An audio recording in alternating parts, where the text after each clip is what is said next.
Hello, everybody, and welcome into Yogi's After the Game with Todd Leary. Of course, coming to you live from Yogi's here on tonight as Indiana. Tough one up in Madison, Wisconsin. Thought they were going to pull out a win. Todd Leary, a place as tough as nails for them to get one. But, man, for the longest time, it looked like they may pull a win out. Yeah, I did. I mean, that's as gritty a performance as I can remember this team having in several years. And when they got down early in the first half, you just thought, oh, this is exactly what we kind of expected and predicted. But, this was the kind of performance other guys stepped up. It was great to see. I think not only Leal's performance, which I know we'll talk more about that, but not only his performance is going to help him, I think it'll help a couple of the other freshmen.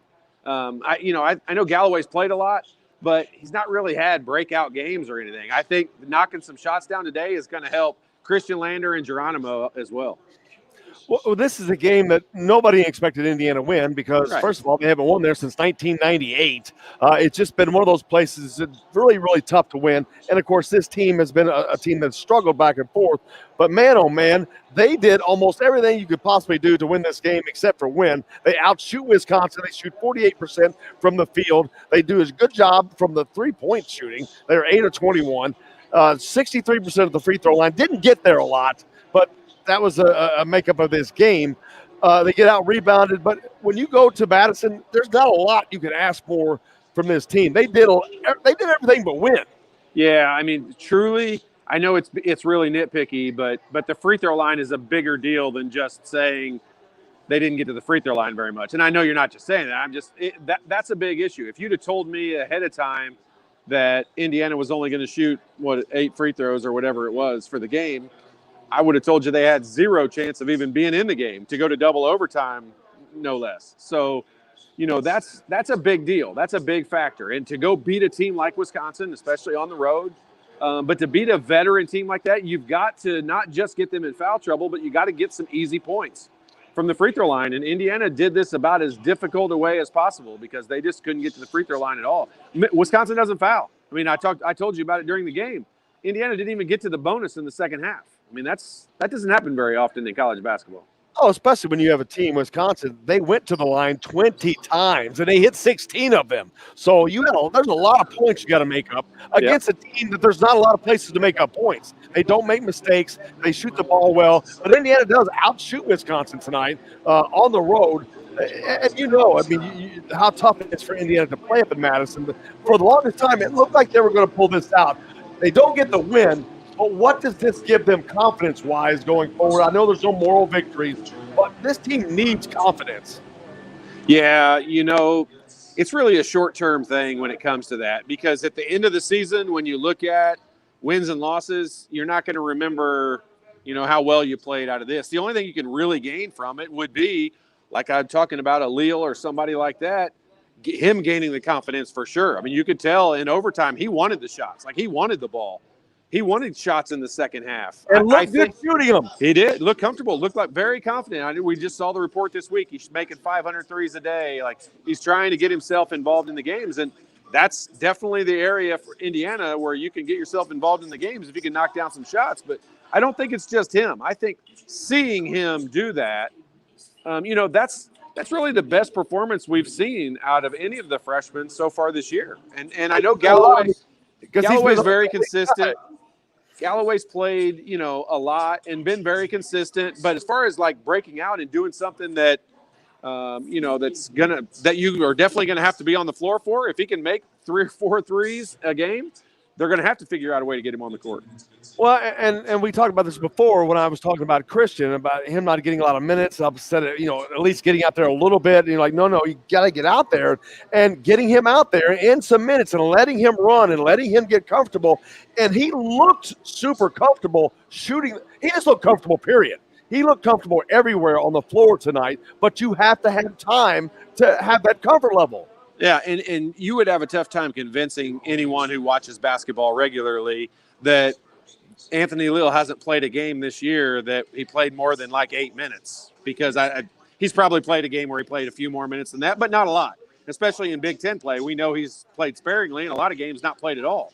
And so you're right. His comfort level, like, he looked very comfortable out there on the court, felt like he belonged. And I think knocking down that first shot really helps. Knocking down your first 2 shots really, really helps. I mean, the comfort level, you start to believe real quickly, especially when you're a shooter and a scorer. And we know that's what he was, recruited at Indiana for.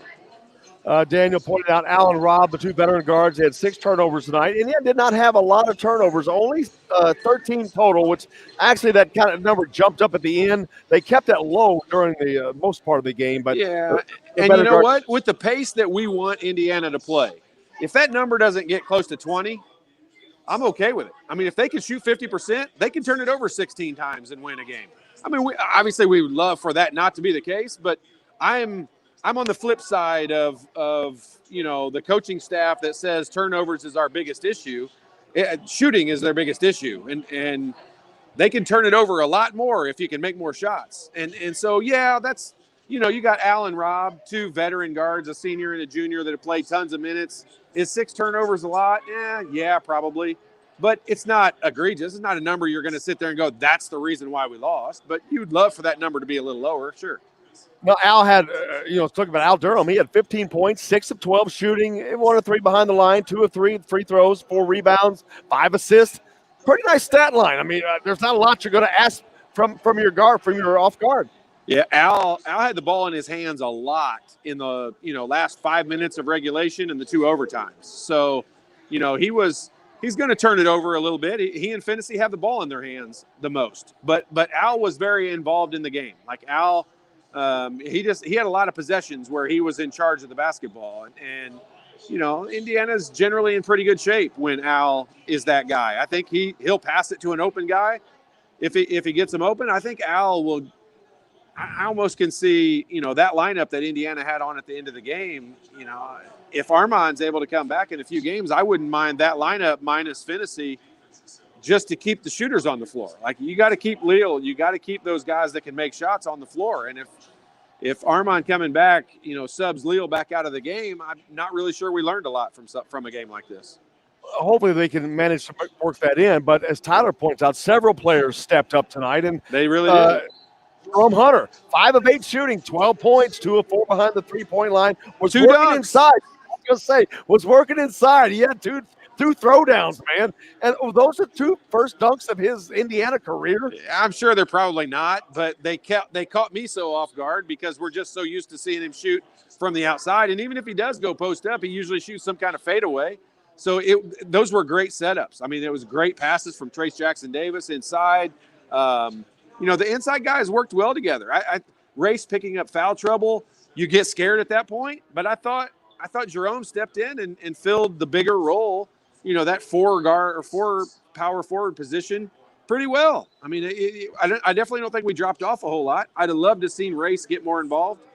But, that's the one area I did think Indiana might have an advantage. It's difficult to say against Wisconsin.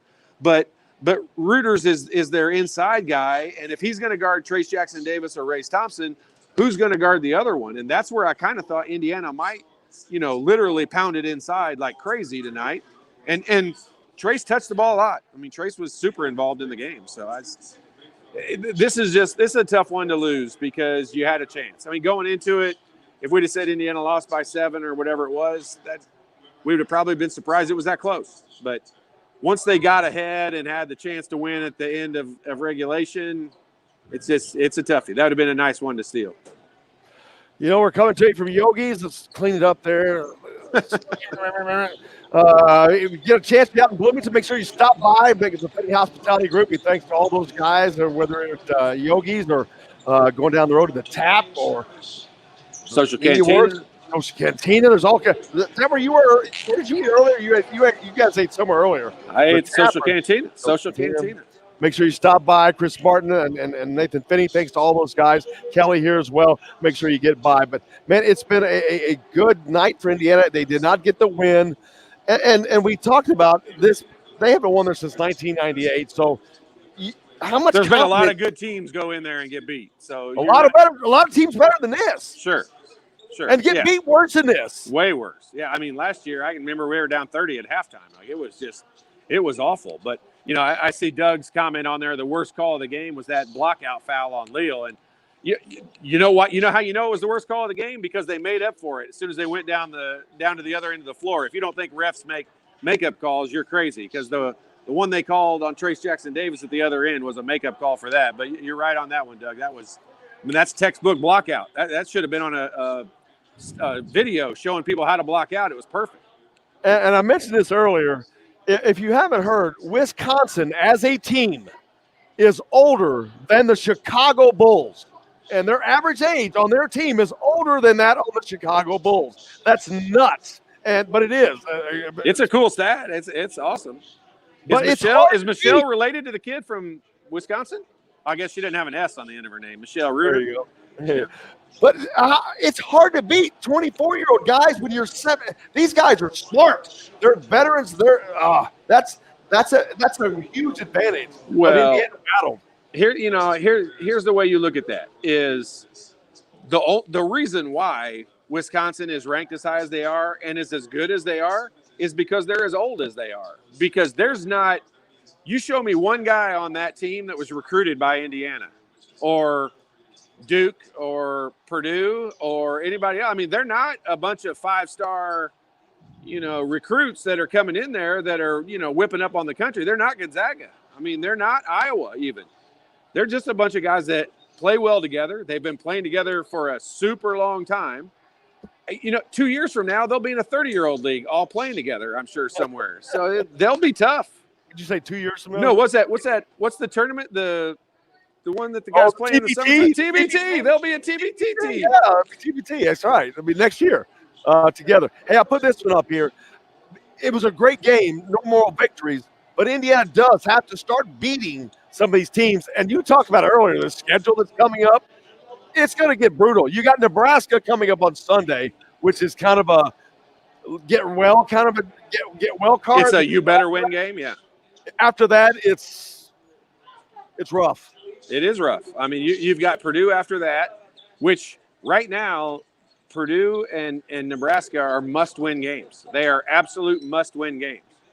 But if you just go set the over-under on wins for Indiana for the season, it's a difficult number. It's tough to sit there and say, yeah, they should win that game. They should win that game. They should win that game. You don't get past 3 or 4 very fast. Race Thompson did not do a lot as far as scoring tonight. I would end up with 4 points. Did not help him out on the interior. I know he's probably playing some defense, but Joey Brunk, not having him, they're not going to have him probably. I don't expect him back.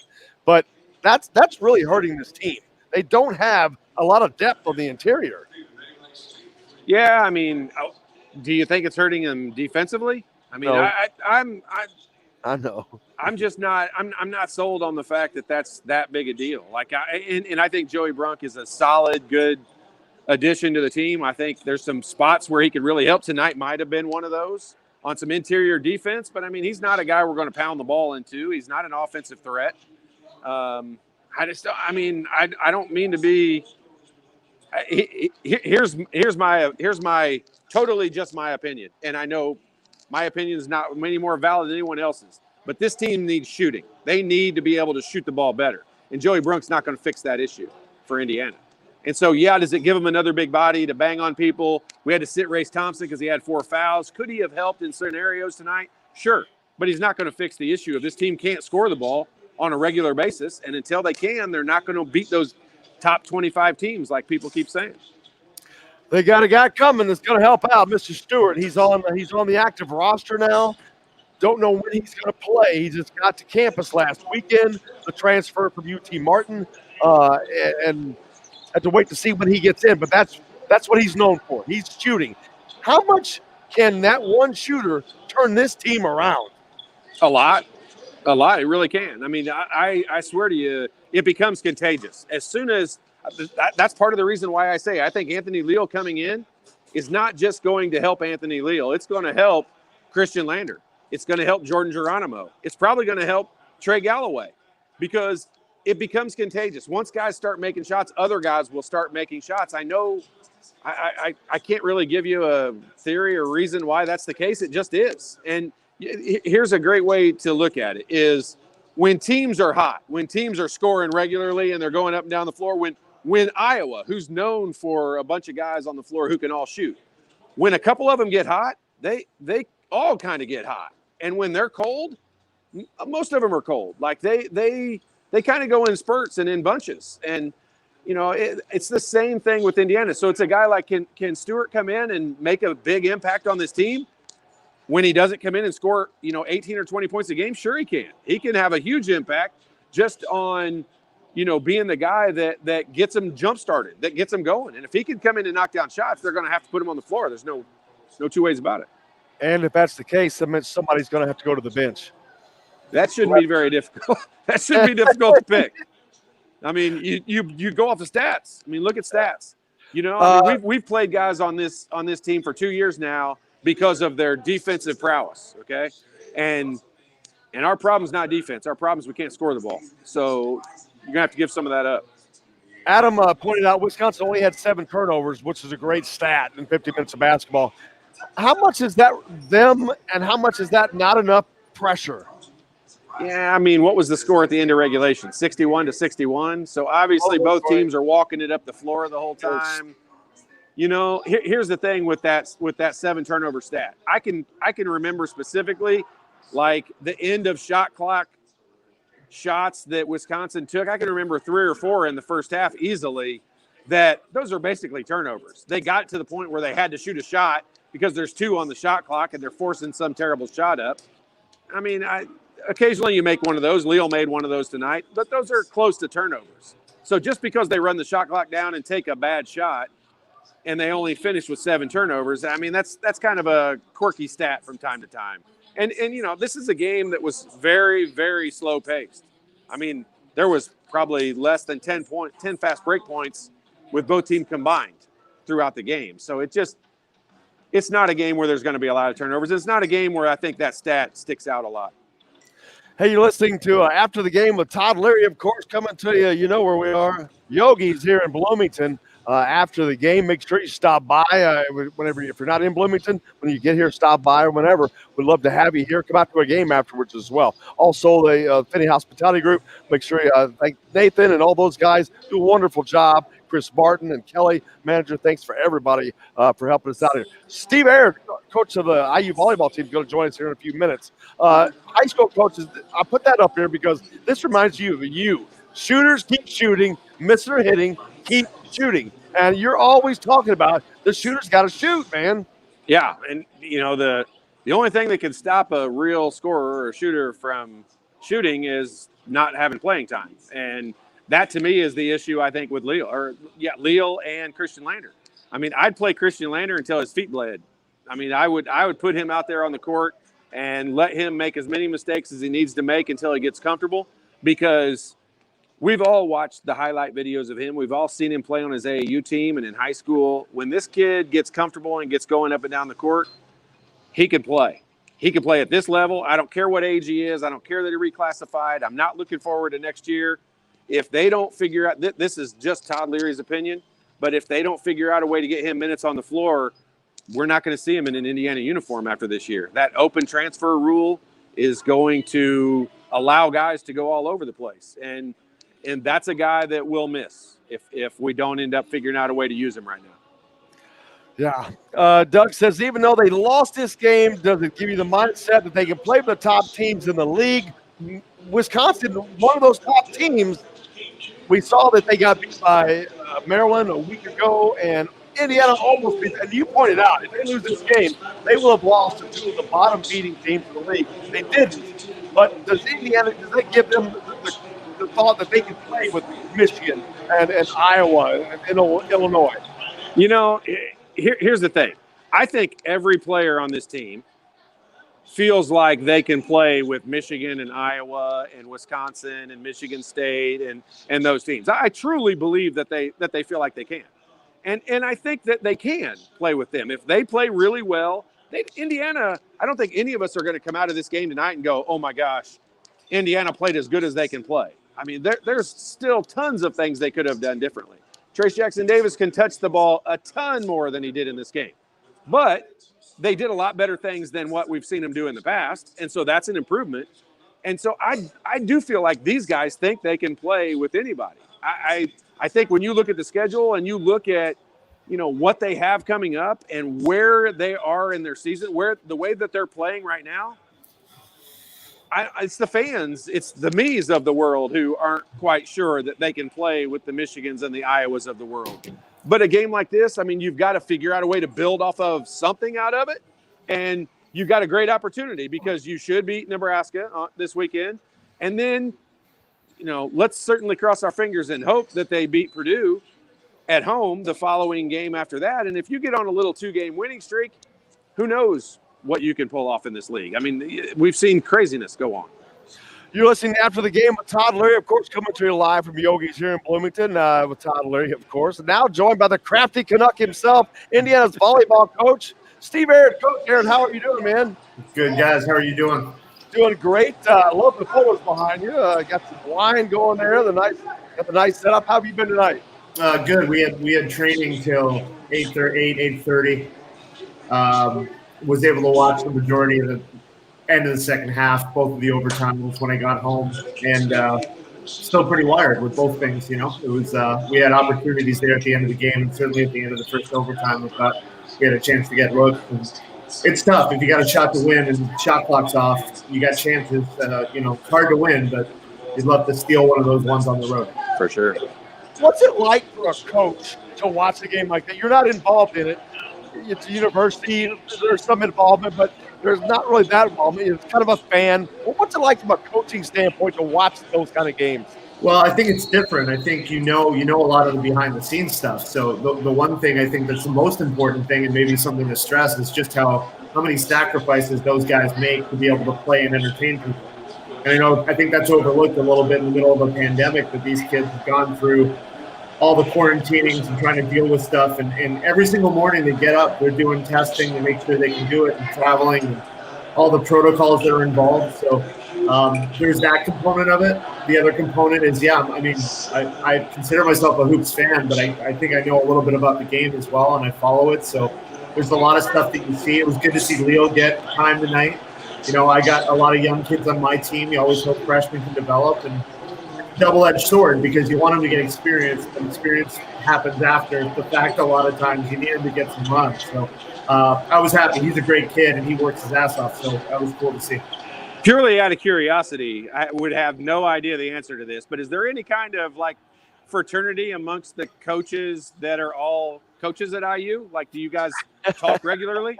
Yeah, it's funny. We do to an extent. Certain coaches are closer with other ones. A lot of it has to do with seasons. And then some of it has to do with personalities. Tom Allen and I are diametrically opposed in a lot of different things, and not in a bad way. I think he's an unbelievable guy. But if I was there with you right now, I'd have a beer, and my language at times is questionable, and I'm just being straight with you. That's just kind of how it is. I think Archie's job is one of the hardest jobs in the country, because there's so much great history, and it's such an important thing. And in the state, he can't go to dinner downtown. And it's just no big deal, whereas I could come have a drink with you guys, and I don't think it's the end of the world. So, but I'll tell you this, the coaching cadre that they have, the people who are coaching at this school, and it's a testament, I think, to Fred and now with Scott. There's some really, really elite coaches. These guys work as hard as I've ever seen. I talked to Terry a bunch. I like soccer a ton, obviously, as a Canadian kid, and growing up with a dad from Scotland, a mom from Ireland. I watch a lot of the Prem, and so I'm excited to know the soccer staff. But yeah, I'd love to spend more time with them. We're all just so damn busy. Right. Well, you talk about that. I know that you're also a guy that may come out and drop by when they're having breakfast club and pay for everybody in the line to get in for free. Just something that you would probably do. I don't know that for a fact, but it just sounds like something you would do. Something that he did do. Speaking of from a coaching standpoint, you have those freshmen, and you have a lot of freshmen coming in. You got a great class coming in. How do you manage getting those freshmen the time they need, but balancing that against the game, against winning and not losing? It's a fine line. Yeah, and it depends on what the cycle is with the program that you have and the year that you have them. So, for example, if you're really, really young, we'll have 8 freshmen on the roster. We're going to have 12 on the roster because of the COVID thing. Everyone gets a year back. So we're going to have 12 freshmen on the roster in the fall of 21. It'll be the youngest team in the country, and it's not even close. And we'll play, we'll win, we'll lose, but we'll gather a ton of experience. If you've got a mix, you look at Archie and you look at that situation. You've got, even though Trace is a sophomore, kid can play, he's as good as anyone in the country, and you've got some upperclassmen and veteran guards. There's a mix. It's how do you get those guys in? How do you get the Geronimos in? How do you get the Leals in? How do you get, Lander, I think, is a really, really smooth player, and he's going to be great. How do you get him time? It's a tough thing to do. It's a tough thing to do. Hold on. Back this up. You got parents from Ireland and Scotland. Can you flip the accent on at any point in time? He's Canadian. I've been in the States, man, since '97. So got hosed then. If you can't pull off the Scottish or the Ireland accent. No, he's Canadian. He says "hey." Yeah, I do say "hey" a lot, but my dad, you can't understand my mom and dad at times, which is good. I think growing up it was good because you're like, I'm not even sure if I'm in trouble. Yeah, but my dad's from Glasgow and my mom's from Cork, and that's awesome. Yeah, so I come by my vices pretty honestly. I'm not going to lie about it. Yeah, Coil. I think it's where the Coils come from Cork, Ireland. Ireland, yes. That's right, but all right. Getting back to the game. Hang on. I got a question for you from a coaching standpoint about the freshmen. Is there a point in time? Because I've always kind of wondered this. Is there a point in time in the season when you, I don't want to say abandon ship, but you just all of a sudden say, okay, well, we're not making the NCAA tournament, so I'm just going to play these freshmen to death at this point? Do coaches ever get to that point? Absolutely. And I think I don't think it's there with hoops because I think their losses are, even this loss is a hell of a loss. No, I don't think they're there yet. I'm asking if we get to a point where that could happen. Here's the other thing too. Real soon, freshmen aren't freshmen anymore. Yeah. And what I mean by that is you get to a certain point in the season where, and again, with COVID being COVID, when you play in huge crowds, you play some of the preseason stuff, you play some early conference stuff to get a taste of it. Once you're 2, 3, 4 games into the conference, you're looking at these guys and like, hey, this is the deal. You've been through it. We know what it is. The hard thing with high school kids at times is they've never played this deep or this long, even with the club stuff. And if we're talking hoops, they play kind of year round. But a lot of, like for us with volleyball, their high school state stuff is done in November. And the good teams are playing through the middle of December. It's another month and a half. And for the young kids, it's the volume. It's the 3 hours a day of training, plus the school, plus the this, plus the grind. From a coaching standpoint, now you've got to deal with not having fans. Volleyball's a big part of that because I know you really courted the fans for that, and basketball is too. These are sports that are really dependent upon energy, and that has to be manufactured by the players. That's how do you deal with that? Well, and I think you made a huge point. I'm sure you guys agree. Playing at Assembly Hall is a big deal. Sure. And when that place is packed and going and no matter rules. But then when you play on the road, it's tough when you play on the road because some places are really hard to play it. So it's kind of neutral now with no fans. Yeah, you got to bring your own energy for sure. I think the players got to bring their own energy. They got to battle. They got to grind. And I thought the bench tonight, I thought they were great. I thought they were full of energy. Man, we're getting some feedback here from the songs now. The music's kicking up, but it's been a great night. Coach Aaron, when's your first game? The schedule just came out. I can't remember. Yeah, we played January 22nd. We opened up at home against Nebraska. They're number 5 in the country. And they retain everyone from last year. And we'll start a bunch of people that you guys have never seen play a lick. So it'll be fun. I'm really, really excited.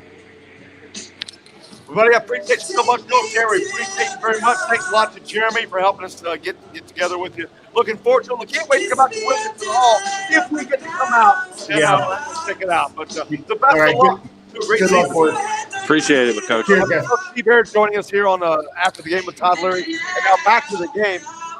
Todd, a great performance.